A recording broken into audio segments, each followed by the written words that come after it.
Good evening, everyone. My name is Todd Scholl. I serve as the lead learner for our Center for Educator Wellness and Learning. We call ourselves Cool, and you can learn more about Cool on our website right here at cool.us. That's CEWL.us. On there, you'll find lots of information about the ways we try to improve the inner and outer lives of educators. Tonight, I'm excited to bring to you four guests who are going to be talking about a program called Educators Rising. Molly Kauffman is the Outreach and Engagement Coordinator with PDK International and Educators Rising. MaryRita Watson is the Statewide Membership Engagement Coordinator in Government Relations with the SCEA. And Leigh Ann Freeman and Christa Franklin are both Ed Rising chapter advisors here in the state of South Carolina. So without further ado, let's bring our guests on tonight. Welcome and good evening, everybody. Good evening. Good evening, Todd. I hope everybody's doing well, and I appreciate you taking time tonight to come onto the live stream and to share with our audience a little bit more about this incredible program, Educators Rising. We'll start with Molly, and feel free when you first talk if there's more that you want to tell about yourself. I mean, I just shared your brief title, but if you'd like to talk a little bit more about where you're working and your bio, feel free to do that. But Molly, I know you're going to share with our audience a little bit more of like an overview of what Ed Rising is. Yeah, absolutely. Well, thank you so much for having me here tonight. My name is Molly Kauffman. So I work on the outreach and engagement side at PDK International and Educators Rising. I am formerly a classroom teacher myself. So I like to tell people that because when I'm speaking about the organization as a whole, I'm speaking from my passion and my own experience. So from a national level, who are we? What do we do? We are a grow your own program that is designed to help with the educator vacancy problems, to help out hiring educators who reflect the demographics of their communities. We want to grow future educators within your own communities, and we provide programming and resources to do so.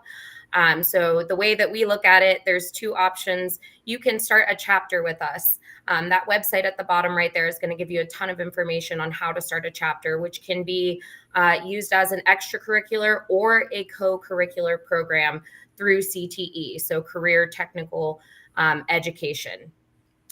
You can incorporate not only just the chapter model, but we have a curriculum as well that we offer to schools and districts. I'd love to share more information, but the real stars of our show here tonight are going to be our teacher leaders who are a part of Educators Rising. They work with students in high schools currently.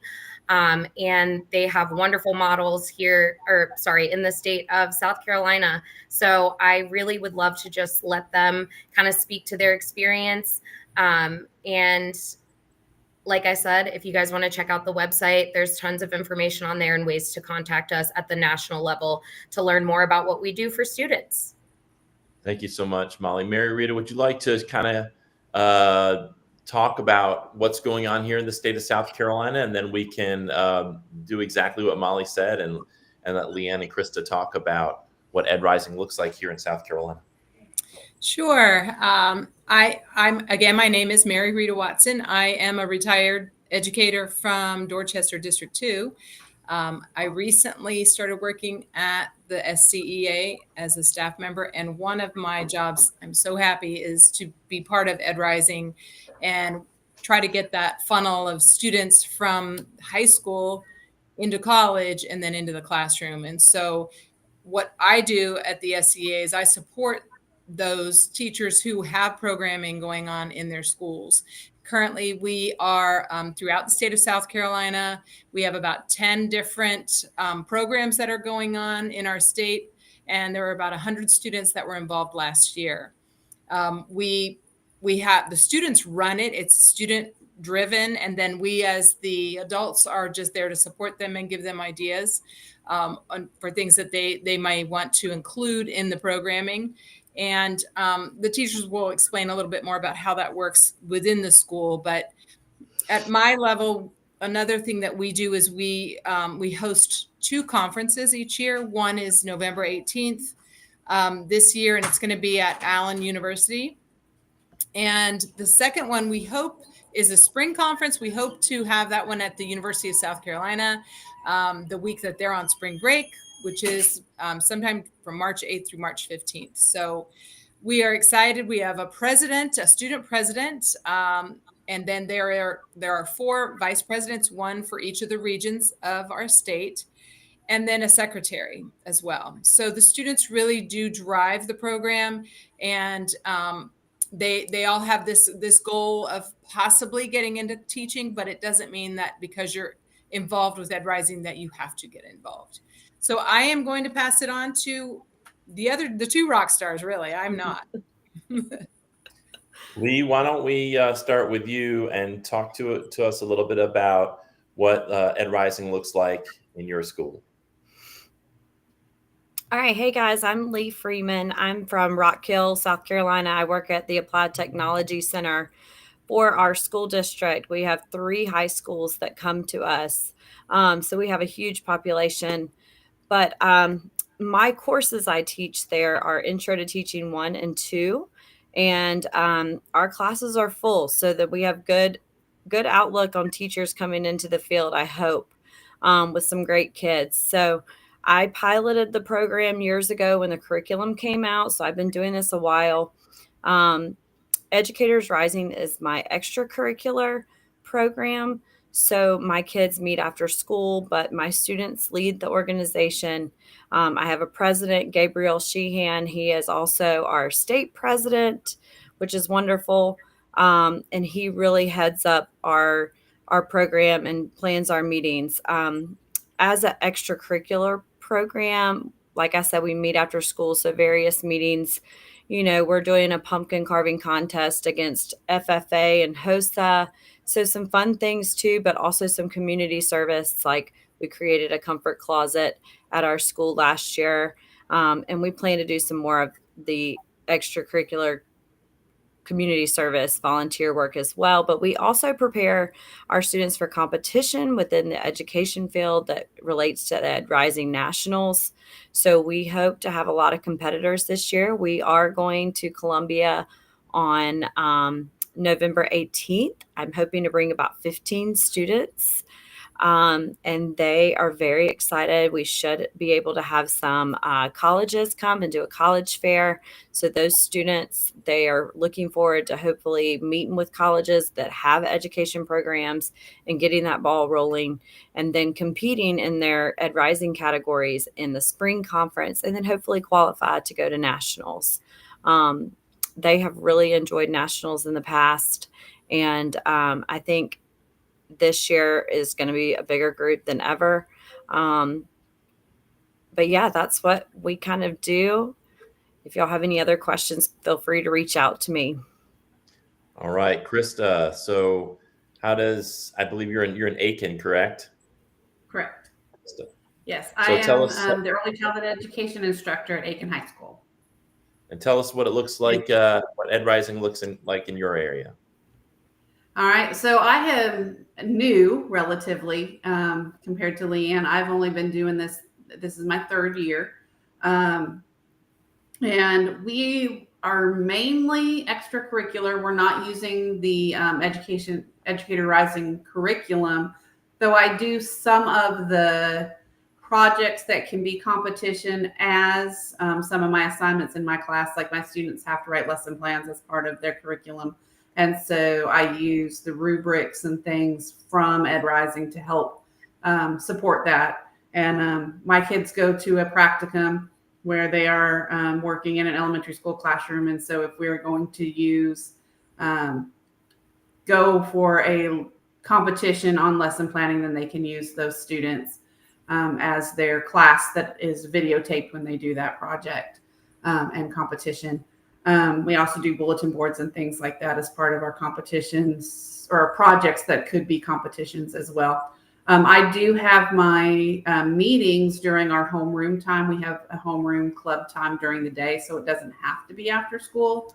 However, we're finding that that's really not enough time with just that limited amount of time. So we may be adding some after school meetings as well. And one of my students is the secretary, so she's second behind Gabriel. Her name is Ayana Leach. She is both the president of our club and the state secretary, and very excited about the possibility of going back to nationals. My students really did enjoy going to nationals. The best part, they said, was meeting other like-minded students all over the nation that are excited about teaching and going into teaching. And I just love the ability to really encourage that in them, and really kind of mentor them as they look at becoming teachers in the not too distant future. Thank you, Christa. So any one of you feel free to jump in on this. So a lot of people might think Educator Rising is just, you have to buy into the curriculum, but I mean, that is one part of Educators Rising. But what I'm hearing from you is every high school really could have an Ed Rising chapter, regardless of whatever curriculum they may be using. They certainly can explore Ed Rising as an option, but they don't have to use that curriculum. They can see it as what you're mentioning, like an after school or an extracurricular program for folks young people who want to be future teachers. Is that right? Yeah. So, I got so excited about letting them talk. I didn't even touch on the national conference. So, the main goal of our organization is to inspire students to get into the education profession. So what sets us apart from other career technical student organizations is that we focus solely on the education profession. So it doesn't just have to be students who want to be classroom teachers. It could be students who are interested in support staff roles, who are interested in working in administration. Maybe they want to be a school nurse, a school counselor. And so to kind of go off of what you just mentioned, Todd, yeah, you do not have to use our curriculum. That's totally an optional piece. The part that is full of all these resources and wonderful ideas that the teachers were talking about is those chapter models, and they can be created with just one teacher and one student. It's free for those teacher leaders. And then we just have national dues where students are able to apply for scholarships and then go to, as those teachers were discussing, the national conference, where we host this past year in Orlando, we hosted about 3,500 students.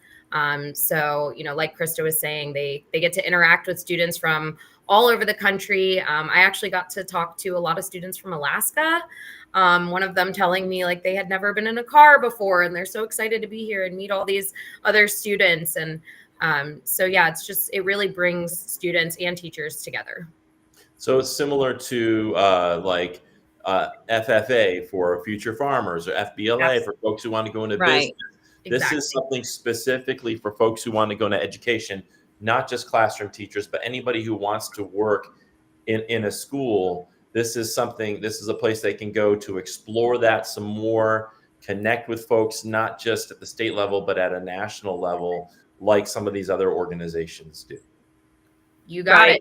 In South Carolina, all career and technical teachers are asked to advise and work with students on their CTSO, their career and technical student organization. So that's your HOSA, your FFA, Skills USA, and Compete. So this is part of that. So as a teacher in South Carolina in CTE, Ed Rising is my student organization for my students who are wanting to go in the education field or a field working with children. So, along with Ed Rising, Molly didn't touch on this, but something really cool that's happening is we're getting students to take the Parapro. My students at my school take the Parapro exam before they graduate. They take the Praxis Core exam before they graduate. And those are exams that our teachers, our public school teachers, are taking at the college level. So my kids are texting me from college and saying, hey, I'm so glad I did that. I had that opportunity to,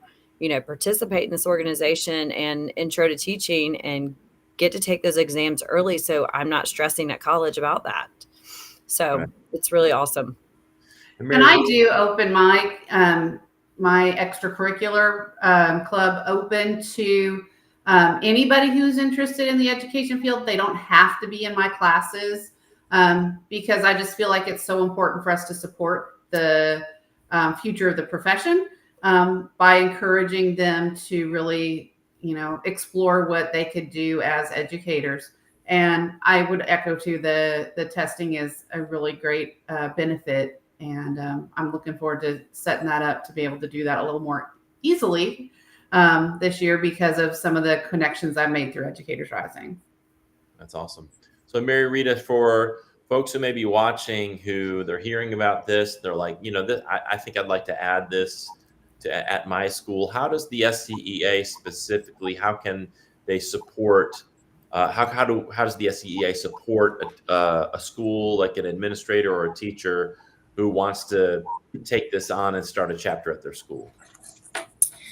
Well, first touch is me. They can probably get in touch with me, and I will then give them the information that they need toward the website. If it's something I can't answer, I certainly have a lot of people in my corner with this Ed Rising South Carolina that can help me with that, and Molly as well. She's been a wealth of information. But there's the website. You get on there, it gives you all the information. It's the join, the cost, if there is one for the students, the curriculum, all the resources are there. So that's very helpful. And what I can do is connect them.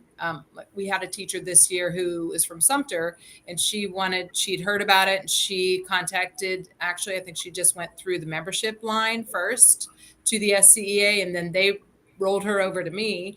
And then I was able to contact her and talk about, all the different teachers who are doing it, the different areas, and that, yes, we didn't have a chapter in Sumter yet. That would be great. And we have a group me, and we have contact list where I'm like, would you want me to add you to that? So you can just be up on all the things that we're talking about. And we have monthly meetings. And she was like, oh, please add me. I just want to gather all the information. And she started a chapter in Sumter this year. So I was excited about that. We are looking for more chapters in the PD and in the Low Country, everywhere really. But we have representation in the Upstate. We have representation in the Midlands, but we could use a little more there. But definitely Low Country and PD, we're looking for people to just sponsor, and as Molly said, you have one student who might want to participate. You just need the one student and the one teacher. And so actually I know of one student in Goose Creek who wants to get involved, and I know one teacher. So I think I'm going to grab those two and put them together so that they can start a chapter there. I also wanted to add that once these students are through the high school program and they go to college, then we also support them through our Aspiring Educators program. And so they can get supported, that's an NEA program, but there's also an Ed Rising Collegiate program. So they get double support through both these programs. And so that, we both offer different things for them, which might also be good because it would give them more opportunity and more chances. If they're not, they're struggling with praxis and we offer that, then they can use that. But it's just a double way to support them, get these people through the college curriculum so that we can get them into the classrooms. Molly, the one of the main reasons why Ed Rising exists is as a recruitment tool. And I'm thinking from the perspective of a district administration or even a school administration who has a desire to sort of grow their own and really bring in make the ground fertile for recruiting educators, because we know over the past 5 to 10 years it's been tough to recruit and retain educators for school districts. How does Ed Rising specifically, do you have any data or just like programmatically, how do they help support those districts and schools trying to improve the recruitment? Yeah, great question. At this point, we currently have about 25,000 student members across the country. So that's a lot of students. And the way we initially get the support for each state is through the state regional coordinators, which is where MaryRita comes in to help support at that state level. At a national level, all of the resources that are within our membership portal spanning anywhere from a general calendar of events that teachers can use for their monthly meetings, if that's how they choose to structure their program, all the way to articles, educational articles with discussion questions for students and things like that. So the resources that are in that portal for teachers and the opportunity for them to attend our national conference, where we have at our national conference a whole variety of colleges and universities. We have breakout sessions for students. We have breakout sessions for teacher leaders and things like that for both students and teachers at the conference. So I think at a national level, our goal is to provide resources and as much support as we can from a national level. And that's where state comes in and helps out, especially because we always want teachers to follow, their district and their administrators and the policies that they have in place. So we do as much as we can from a national level. So Leigh and Christa, what are you seeing in terms of the impact that this is having on the students that you work with? Well, I know personally that my kids have really enjoyed getting to know other kids who have the same like minds at nationals within Ed Rising, and they've established friendships at nationals that they've kept in touch with these new friends across the country who are also wanting to become teachers. Some of them have left Ed Rising at the high school level and went to college and met other kids who were in Ed Rising in their state or city in South Carolina. So it's been really nice for them to create that community, but also it's really encouraged them that this is a profession for them. They have experienced so many things within the Intro to Teaching program and Ed Rising that it's really secured that thought that, yes, I definitely want to be a teacher. So I have a lot of students in our district and across our state too that have become teachers since they left me, which is really awesome. And I currently have one student who is at college right now email me today that she is trying to start a chapter at her college in South Carolina, which is a pretty big college. So I'm really excited to hear what goes on with that. So, Christa? Well, I'm a little newer into it, so I will say that the excitement of having a program that, is like the FFA and the FBLAs and all those, but it's specifically for teachers, has really galvanized my students. They are excited about going to conferences. I may have as many as 50 decide they want to go to conference. I don't know that I'll get them all, but they've at least had the opportunity, been invited, and are supposed to be reaching out to me if they want to go. But they have expressed at least a little bit of interest in going to the state conference. And I think they love having friends across the state too, that they've bonded with over the conferences. And especially my state officers have really bonded with Leigh Ann students and Katie's students who are also state officers, and they have a group chat and they talk fairly regularly about not only Educators Rising stuff, but they just keep in touch with each other, and they really do enjoy that. They've asked to be able to do things together more. The challenge, of course, is just time and transportation and a facility that's big enough to hold us. But I think that their excitement for an education profession is growing because of being an Educators Rising, because they can see other people are doing it, and it's not just, oh yeah, that's a low-paying job, I don't want to do it, but they're seeing the excitement from lots of other people, and that kind of helps build their excitement. That's great. One of the things that I've noticed in South Carolina is sometimes the educators see advocacy and sort of see the profession from just a local and a state level. And sometimes they're not always encouraged to think about the importance of advocating at a national level. And one of the things that I like that I'm hearing is this idea that young people who are going to be future educators have this opportunity to see themselves as part of a national movement, as part of a national profession, because so many of the policies that make their way to the state house and to their school district emanate from Washington, D.C. So if we're not learning to think about our profession in that national sense, we're really missing a key component of how we can improve the profession and help impact policy in ways that improve the lives of educators. Feel free to anybody to react to that.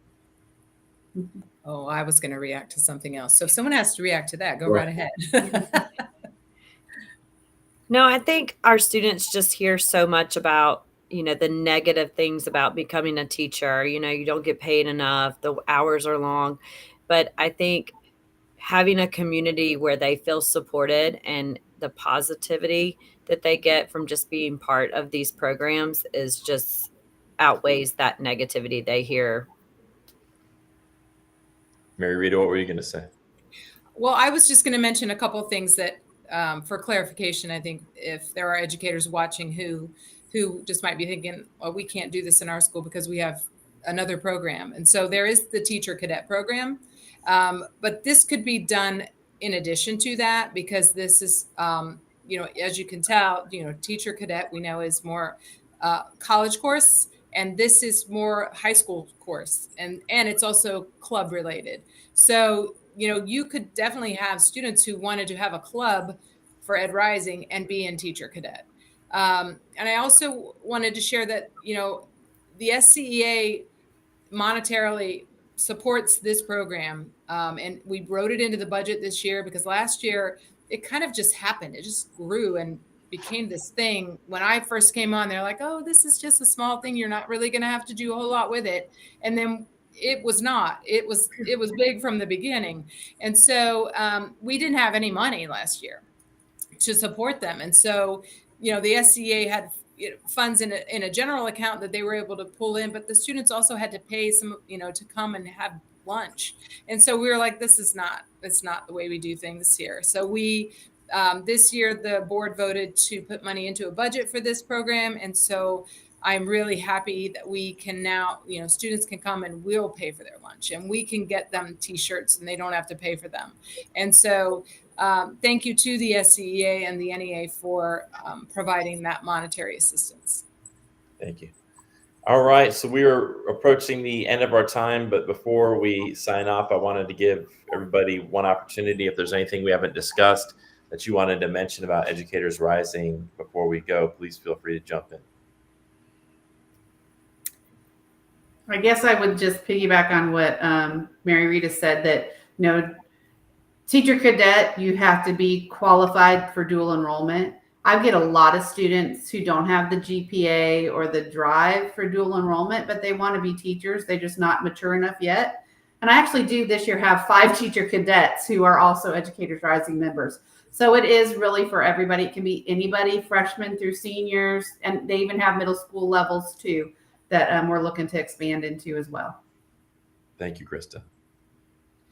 All right, everybody. Thank you so much for this information tonight. I think it's been wonderful. And for folks who are watching, they can learn more about Educators Rising on their website, educatorsrising.org.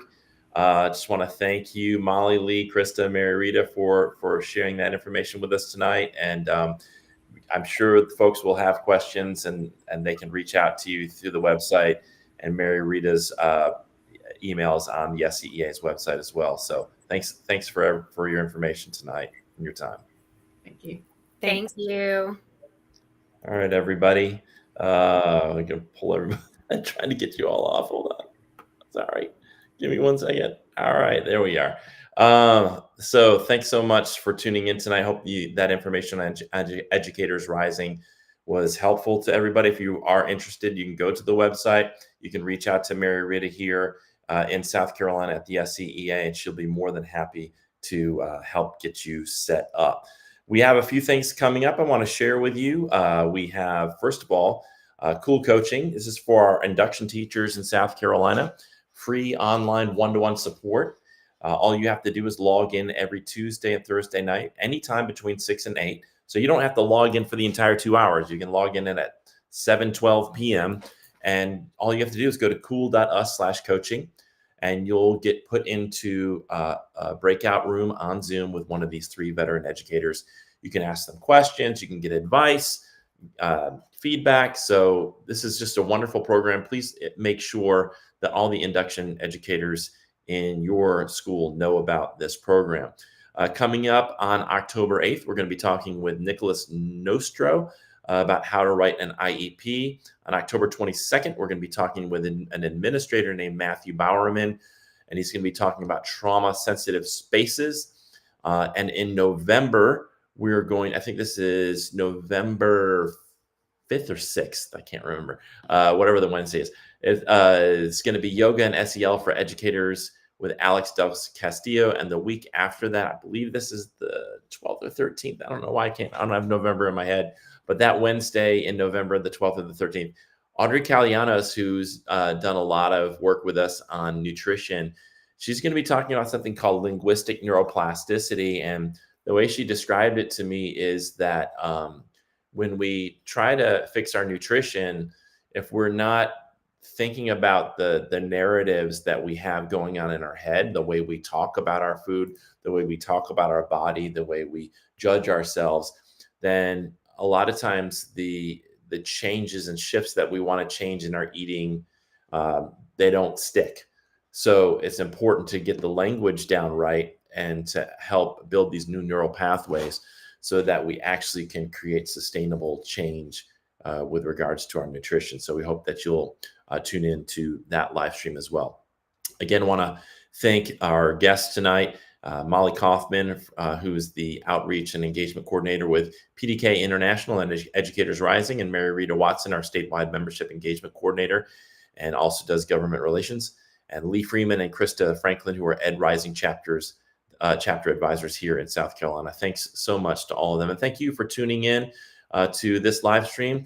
Once again, this is brought to you by our Center for Educator Wellness and Learning, and you can learn more about us right here at cool.us. And last but not least, if you are an educator in South Carolina, we would love to have you as part of our family at the SCEA. And you can join right now at jointhescea.org. Go to that website, get signed up. You get the $3 million of liability insurance to make sure you're covered in the event that something happens. We never know. And it's just good to have that sense of security, knowing you've got that liability coverage. But beyond that, there are so many benefits that NEA offers. You can go to NEA-MB and just check out all the benefits that NEA has to offer, as well as the benefits of being part of the only union for educators here in South Carolina, the SCEA. And when you join us, you're not joining just a statewide organization. When you join, your dues cover your local, your state, and national memberships. And as I mentioned earlier, it's really important for us to be advocating at all three levels, because if we're missing any one of those levels, we're missing a huge piece of the puzzle to improve the lives of educators and students across South Carolina and really across the country. Thanks again for tuning in. We'll see you on our next live stream on October 8th. Until then, have a wonderful rest of your week.